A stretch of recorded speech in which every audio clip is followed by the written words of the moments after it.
নমস্কার, আজকে বানাবো ডিম ভাপা।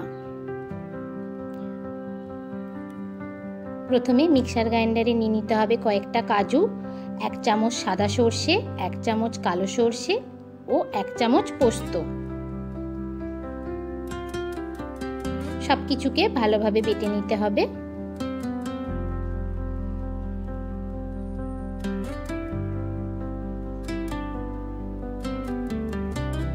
মশলা ভালোভাবে বাটা হয়ে গেলে তাতে দিতে হবে 2 চামচ টক দই।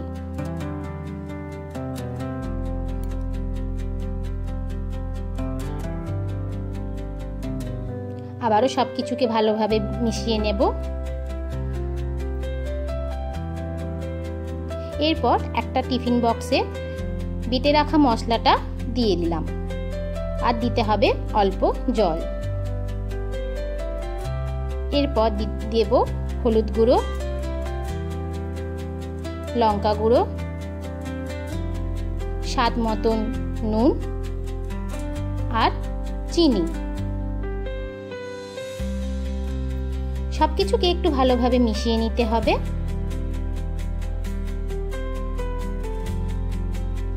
মেশানো হয়ে গেলে সিদ্ধ করে রাখা ডিমগুলো মশলাতে দিয়ে দিতে হবে।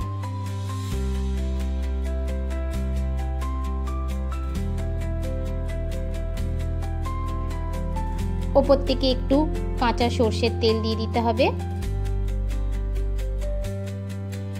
আর দেব 2 চেরা কাঁচা লঙ্কা।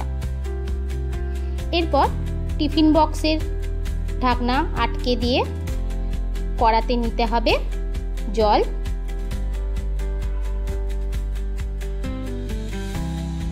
তাতে একটা দিলাম স্ট্যান্ডের ওপর টিফিন বক্সটা রেখে দিতে হবে। ওপর থেকে আর একটু জল দিয়ে দেব। এরপর কড়াইয়ে ঢাকা দিয়ে 10 থেকে 15 মিনিট ভাপিয়ে নেব।